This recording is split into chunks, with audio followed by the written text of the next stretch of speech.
अगर आपने कोरोना की वैक्सीन अभी तक नहीं ली है तो ये खबर आपके लिए है। नमस्कार, मैं रिया और आप देख रहे हैं NBC 24।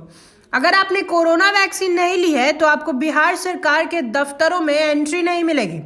बिना वैक्सीन सरकारी दफ्तरों में घुसे और पकड़े गए तो कार्रवाई हो जाएगी। सरकार ने बिना वैक्सीन वालों के लिए सरकारी ऑफिस में एंट्री बंद कर दी है। तत्काल प्रभाव से यह व्यवस्था लागू कर दी गई है। कोरोना के नए वेरिएंट ओमिक्रॉन के खतरे को देखते हुए राज्य सरकार ने नया दिशा दर्शन जारी किया है। सरकार ने कई तरह की पाबंदियां लगाई हैं जो 15 दिसंबर तक लगी रहेंगी। पटना जिले में डीएम ने सरकार के आदेश पर गाइडलाइंस जारी की हैं। वैक्सीन लेने वालों को ही नौकरी करने की इजाजत सरकार ने दिया निर्देश के बाद पटना के जिलाधिकारी चंद्रशेखर सिंह ने आदेश जारी किया है। इसमें वैक्सीन के बगैर सरकारी कार्यालयों में प्रवेश पर रोक लगाई गई है। डीएम के निर्देश में कहा गया है कि निजी दुकानों एवं प्रतिष्ठानों में भी केवल कोविड टीका लगने वाले लोगों को ही काम करने का इजाजत होगी। डीएम ने आदेश दिया है कि सभी दुकानों और प्रतिष्ठान संचालकों को अपने यहाँ काम करने वालों का टीकाकरण सुनिश्चित करना होगा। दुकानदार या प्रतिष्ठान के संचालक अपने यहाँ काम करने वालों का टीकाकरण का सर्टिफिकेट रखना होगा और प्रशासन के मांगने पर पूरी जानकारी देनी होगी। सभी दुकानदारों को कहा गया है कि अपने कर्मचारियों के साथ साथ ग्राहकों के लिए सैनिटाइजर की व्यवस्था शुरू कर दें। अब जब ओमिक्रॉन वायरस आ गया है तो अपनी सख्ती बरतें।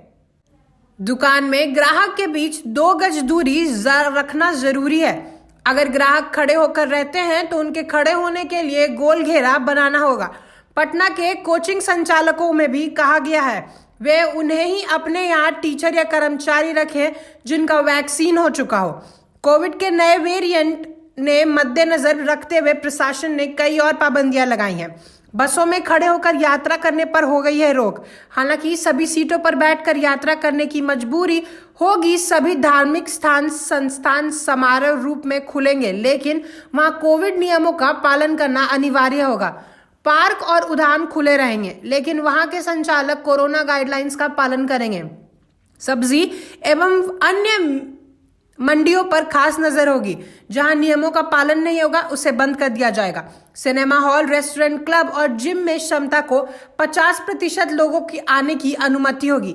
सिनेमा हॉल का यह सुनिश्चित करना होगा कि दर्शक सोशल डिस्टेंसिंग का पालन कर रहे हैं और मास्क लगा रहे हैं। सभी शॉपिंग मॉल को कोविड मानकों को पूरे तौर पर पालन करने का निर्देश दिया गया है। पटना के क्लब, जिम, स्विमिंग पूल कुल क्षमता 50% उपस्थिति के साथ खुलेंगे। स्टेडियम और स्पोर्ट्स कॉम्प्लेक्स खुले रहेंगे, लेकिन वहां सिर्फ टीका ले चुके लोग ही आ पाएंगे। अब ये तीसरा वेव आएगा और कितनी भारी से आएगा ये तो देखने की बात होगी, लेकिन प्रिकॉशन लेना बहुत जरूरी है। हम NBC के माध्यम से आपको अनुरोध करते हैं कि कृपया मास्क लगाएं और सैनिटाइजर का इस्तेमाल करें। बाहर निकलना फिर से खतरे जैसा हो गया है। घर में ही रहें और सुरक्षित रहें। ऐसी ही तमाम खबरों के लिए देखते रहें NBC 24। धन्यवाद।